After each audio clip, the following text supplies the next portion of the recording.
হে দয়াময় প্রভু, আমার অস্তিত্বের মালিক, ইহকাল ও পরকালের ক্ষমা করনেওয়ালা, শয়তানের ওয়াসওয়াসা ও অবাধ্য নফসের তাড়নায় যে ভুল বা গুনাহগুলি অতীত, বর্তমান, ভবিষ্যতে করেছি, করব, তা হতে মুক্তি চাই আপনার শাহী দরবারে। আপনি সব পারেন। আপনি দিনকে রাতে পরিণত করতে পারেন, আপনি রাতকে দিনে পরিণত করতে পারেন।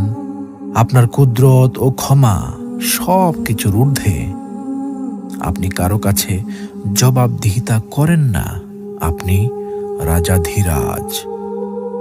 আপনার মহিমা যে ভাষায় লিখি না কেন, সবই ম্লান হয়ে যাবে আপনার শানে।